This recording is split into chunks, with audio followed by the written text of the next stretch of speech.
살고 싶다고. 씨발 아프잖아요. 내가 씨발 애 새끼를 얼마나 싫어하는데 이 새끼.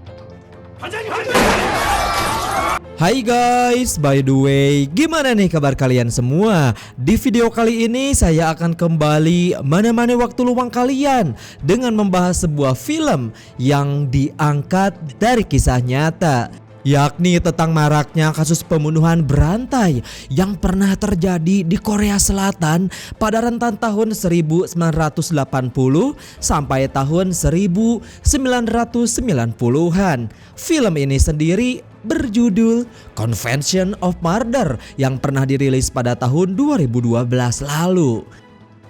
Seperti judulnya, film ini berarti pengakuan dari sang pembunuh. Namun bukannya di penjara, pelaku pembunuhan yang sudah mengaku itu malah menjadi seorang artis alias jadi terkenal.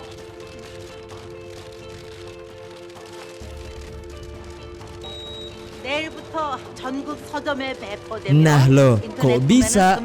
Oke, daripada banyak spoiler di awal, mendingan kita langsung aja yuk ke alur cerita filmnya.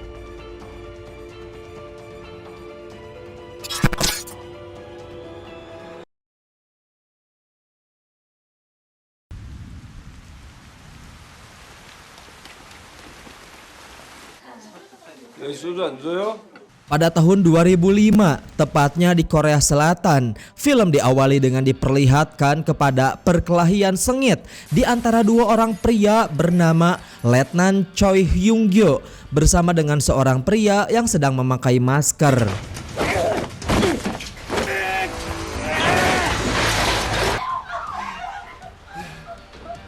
Dan diketahui si pria bermasker ini ternyata merupakan seorang psikopat pembunuh berantai yang setidaknya telah membunuh sebanyak 11 orang.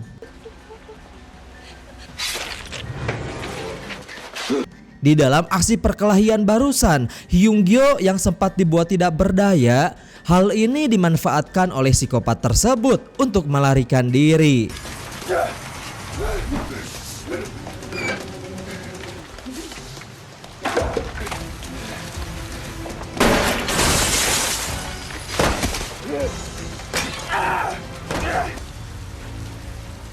Tapi di detik-detik terakhir di saat Hyung-gyo berhasil menangkapnya, psikopat itu kemudian melakukan serangan balik dengan melumpuhkan serta memberikan sebuah luka sayatan di bagian wajahnya.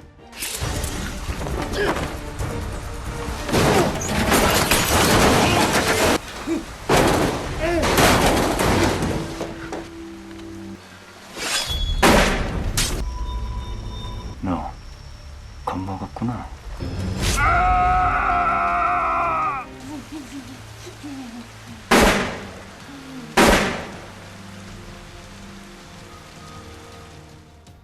Singkat cerita, di tahun 2007, akibat gagal menangkap sang psikopat, membuat Hyung-gyo harus terus-menerus dibayang-bayangi oleh ingatan masa lalunya. Dengan si pembunuh yang masih belum tertangkap sampai sekarang, bahkan kasus tersebut sudah menjadi kadaluarsa dan tidak lagi diselidiki oleh pihak kepolisian.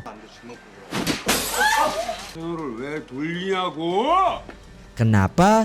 Karena memang di Korea Selatan jika kasus belum terpecahkan selama lebih dari 15 tahun lamanya, maka kasus itu tidak akan lagi dilanjutkan dengan si pembunuh yang akan terbebas dari jeratan hukum meskipun dia ini sudah mengaku ke publik sekalipun.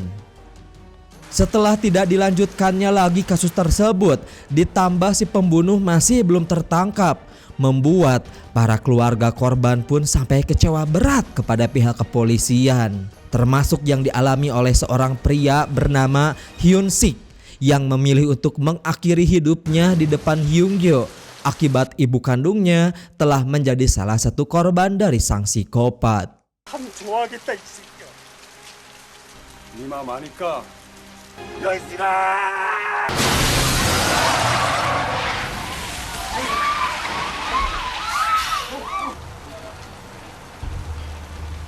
Singkat cerita, 2 tahun setelah kematian Hyun Sik, Letnan Hyung Gyo tiba-tiba saja mendapatkan sebuah kabar di berita yang menayangkan tentang seorang pria bernama Lee, yaitu merupakan seorang penulis novel terkenal.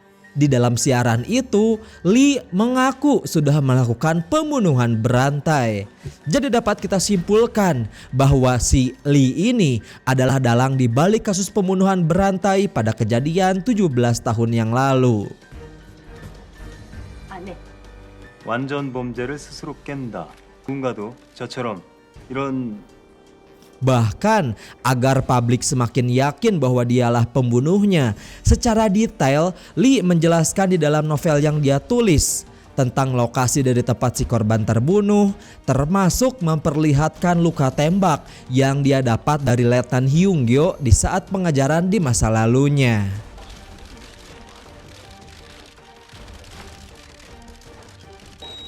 내일부터 전국 서점에 배포되며 인터넷 Dan alasan Lee mengaku kepada publik setelah sekian lama karena ternyata dia ini diketahui sudah tobat. Bahkan dia juga berencana akan menebus semua kesalahannya dengan mendonasikan uang hasil penjualan dari novel itu kepada para keluarga korban yang dia habisi.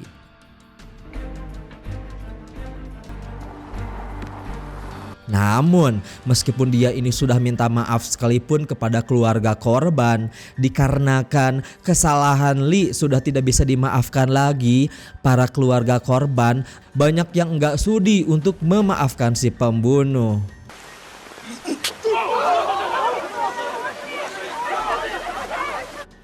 Malahan semenjak sang psikopat mengaku mereka berencana akan melakukan penculikan kepada Lee untuk membalaskan dendam.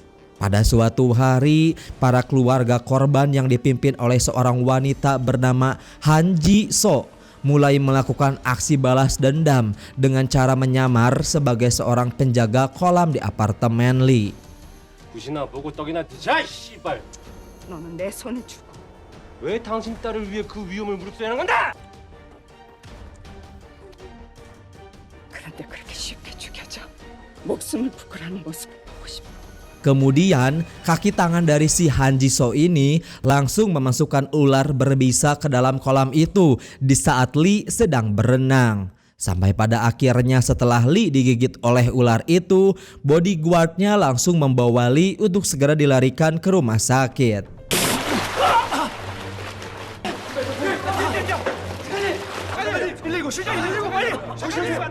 Di saat kedua petugas ambulan tengah membawa Lee masuk ke dalam mobil, mobil ambulan lain pun tiba-tiba datang. Yang ternyata mobil ambulan yang pertama merupakan keluarga korban yang sedang menyamar.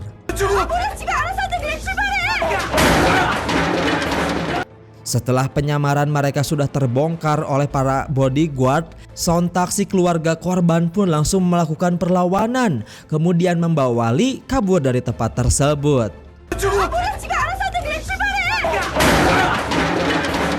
Di sisi lain, Letnan Hyung Gyo yang baru saja mendapatkan kabar tentang penculikan Lee, dia kemudian bergegas mengejar si mobil si penculik dan berencana akan menyelamatkan Lee. Oke, buat kalian yang penasaran kenapa sih si Letnan Hyung Gyo ini malah menyelamatkan Lee padahal dia adalah psikopat berbahaya? Jawabannya akan terjawab di pertengahan film ini ya.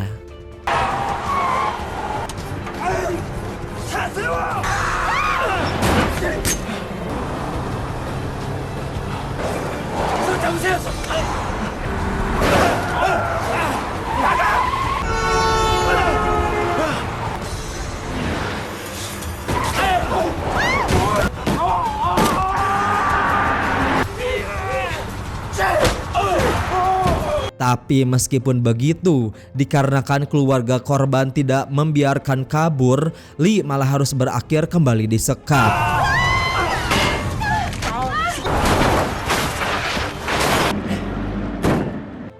Setelah kabar penculikan Lee tersebar luas ke berbagai media swasta, Letnan Hyung Gyo memilih untuk tidak memberikan komentar apapun kepada para media, seolah-olah dia melindungi keluarga korban yang menjadi dalang di balik penculikan.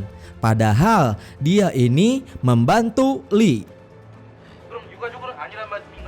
Dalam keadaan setengah sadar, awalnya semua keluarga korban sepakat akan menyiksa Lee secara perlahan-lahan untuk membalaskan dendam atas perbuatan dia di masa lalu.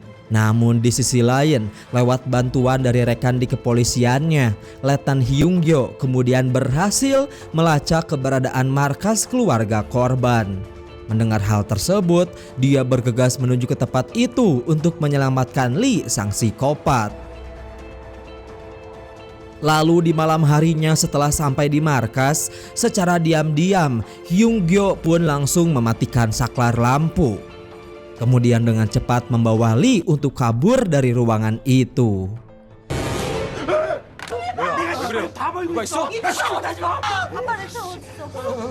Meski sempat terjadi kejar-kejaran, beruntungnya Letnan Hyung-gyo berhasil menyelamatkan Lee dari tempat penyekapan.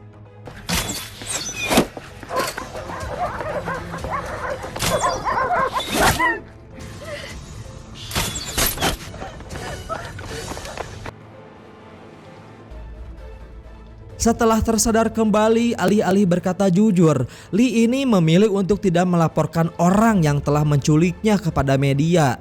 Bahkan dia juga sampai berbohong bahwa si penculik adalah penggemar beratnya, seolah-olah berniat melindungi para keluarga korban. Nah, loh kok bisa? 그러자 반장님. Singkat cerita, di beberapa hari setelah kejadian penculikan itu, salah satu stasiun televisi mulai membuat sebuah acara khusus yang berisi adu argumen di antara Letnan Hyung-gyo bersama dengan Lee yang disiarkan secara langsung. 자는 자신이 저지른 범죄 행각을 초반부터 열기가 상당히 뜨겁습니다.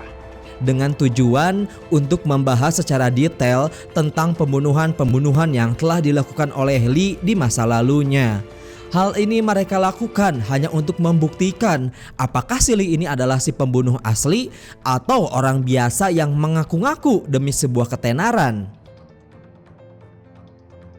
내 작은 밑거름이 되었으면 좋겠다라고 얘기를 하면서 Dan di dalam sebuah novel yang telah dia tulis, dia hanya menjelaskan 10 kejadian pembunuhan saja, bukan 11 pembunuhan. Karena seperti yang kita ketahui, korbannya itu sebanyak 11 kasus. Karena jika Lee adalah si pelaku, maka dia pasti akan menjelaskan juga korban ke-11 yang jenazahnya belum ditemukan. 의견 말씀해 주시죠. 전 Lalu ketika sesi tanya jawab antara penonton dan juga host dimulai, semua orang pun langsung dibuat kaget karena mereka sudah menerima panggilan telepon dari seorang pria berinisial J yang mengaku adalah si pembunuh asli. 지금까지 내가 안 잡힌 이유니까. 아줌마 저거 믿는 거 아니지? Bahkan agar semakin yakin, J di situ mulai menjelaskan secara detail tentang pembunuhan-pembunuhan yang telah dia lakukan, termasuk kepada si korban yang nomor ke-11. Akan tetapi setelah panggilan berusaha dilacak, tanpa diduga si J ini ternyata menggunakan telepon di tempat kediaman Letnan Hyung-gyo. 야, 좀 빨리 좀 불러봐 좀. 어머니 안 받으세요? Letnan Hyung-gyo yang panik jika terjadi sesuatu kepada ibu kandungnya, dia pun langsung tancap gas untuk pulang ke rumah dan melihat kondisi sang ibu. Untungnya kondisi sang ibu dalam keadaan baik-baik saja. Hyung-gyo juga di situ menemukan sebuah pesan tulisan dari si inisial J tentang dia yang selalu mengawasi keluarganya. Sehingga tidak lama kemudian tiba-tiba dia melihat keberadaan orang misterius yang sedang menyapanya dari luar rumah. Sadar bahwa itu adalah si pelaku alias si inisial J, dengan cepat Hyung-gyo berlari menuju ke arah si pria itu.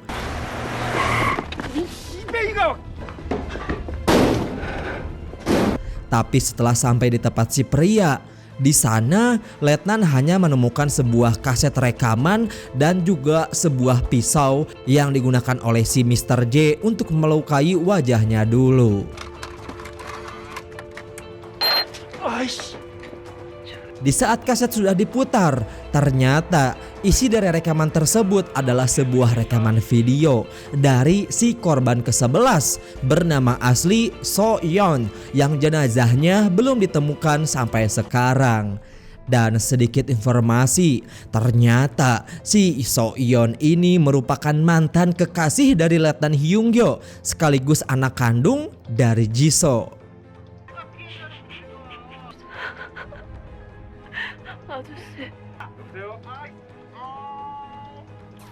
아니 왜 가해자가 피해자를 Sementara itu di tempat lain, karena keaslian Lee sebagai pembunuh masih dipertanyakan, dia lalu berusaha melakukan pembelaan dengan mempertegas di depan media agar mereka tidak terlalu percaya kepada si penelepon yaitu berinisial J. Namun di saat sedang wawancara tersebut, salah satu anggota korban yang hebat bermain panah tiba-tiba saja langsung menembak Lee dari kejauhan.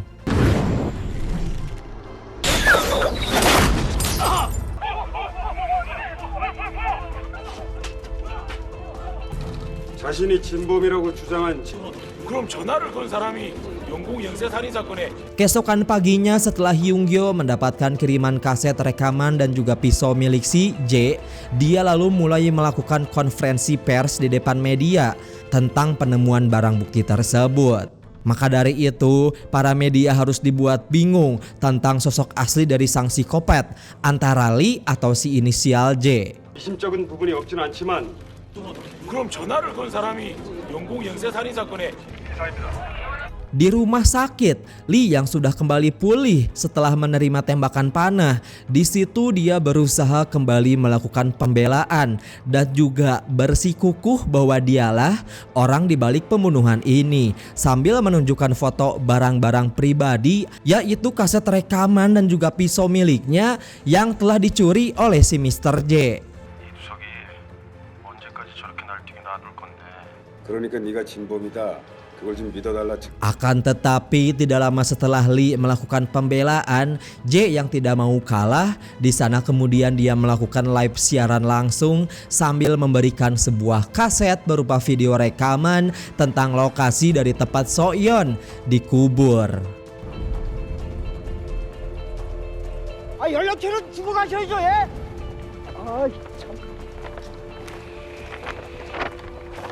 Bahkan dia juga sampai menantang Lee untuk tampil di sebuah acara televisi dalam membuktikan siapa sih psikopat asli di antara mereka. 구조무소에 지금 투입되신 겁니다.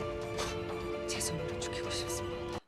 Sementara itu di tempat lain, Jisoo bersama dengan para keluarga korban kembali menyusun sebuah rencana baru dengan menyiapkan racun dari ular mematikan yang dia simpan di dalam sebuah senjata dan akan mereka gunakan untuk menghabisi pelaku asli di saat konferensi pers berlangsung. Jika di antara Lee dan juga si J adalah salah satunya terbukti sebagai si pelaku pembunuhan.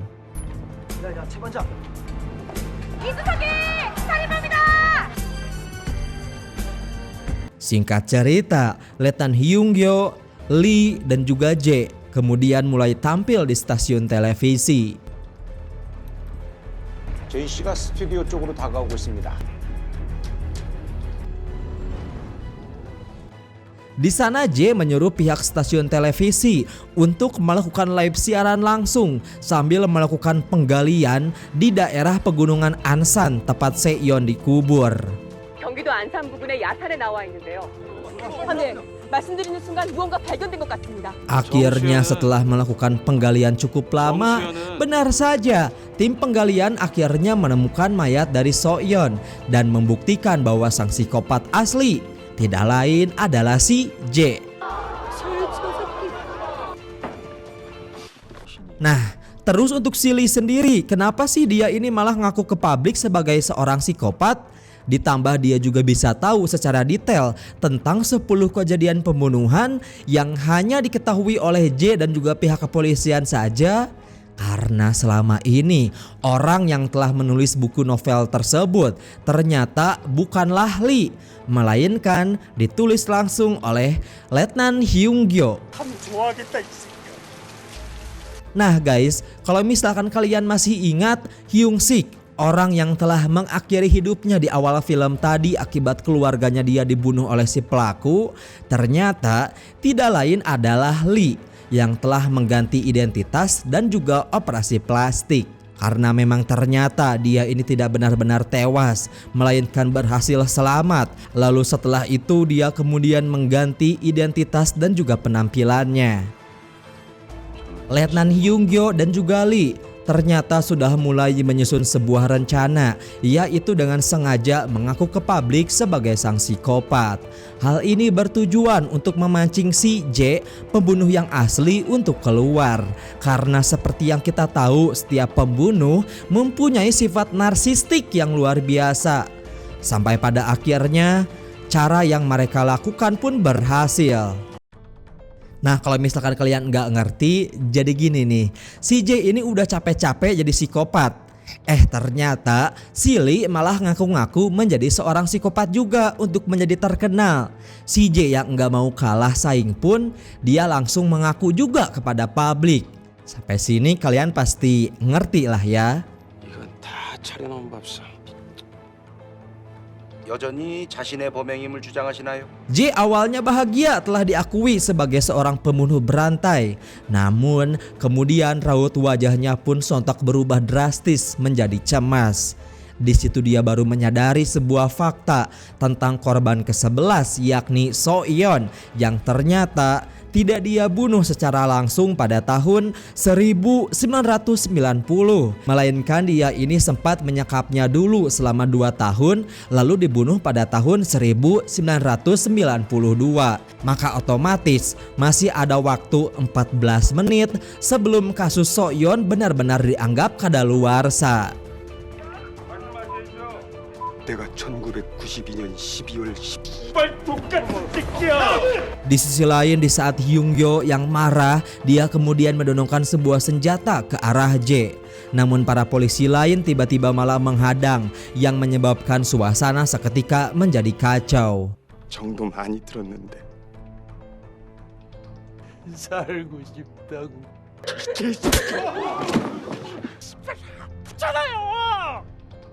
내가 씨발 애 새끼를 얼마나 싫어하는데. 새끼.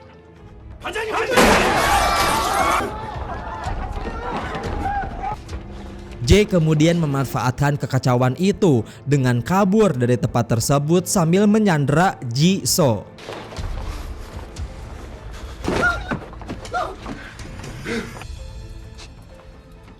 닥쳐 이 개새끼야!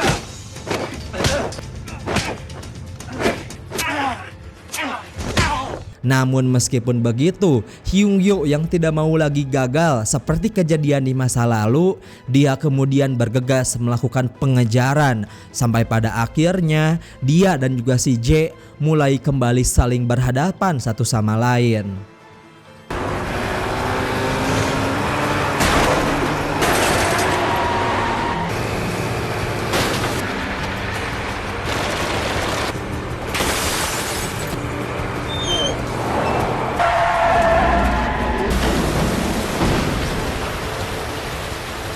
Akhirnya kali ini Letnan Hyung-gyo berhasil membuat J sampai tidak berdaya.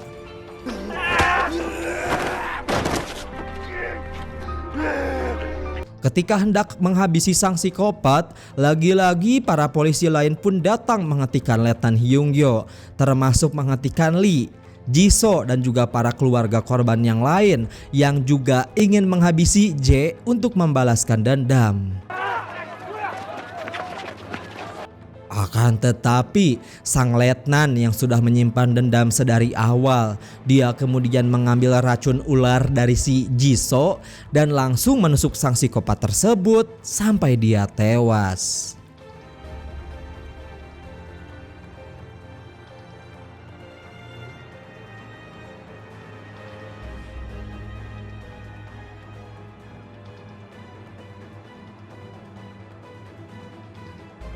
Nah guys, akibat perbuatan Hyung-gyo yang seenaknya telah membunuh seorang pelaku pembunuh, akhirnya dia pun harus menerima hukuman penjara selama 5 tahun lamanya. Singkat cerita, di akhir film setelah 5 tahun tinggal di dalam penjara, Letnan Hyung Yo yang baru saja bebas, dia kemudian dijemput oleh semua keluarga korban untuk menyambut kebebasannya. Sampai pada akhirnya film ini pun selesai.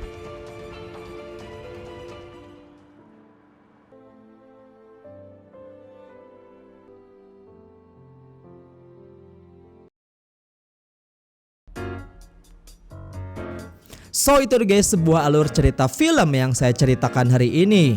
Gimana nih menurut pendapat kalian semua? Cukup plot twist bukan? Dan seperti biasa, kalau kalian suka dengan alur film yang saya ceritakan hari ini, boleh banget buat minta like-nya.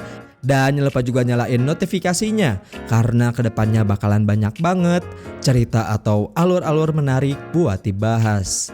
So sekian dari saya. Wassalamualaikum warahmatullahi wabarakatuh.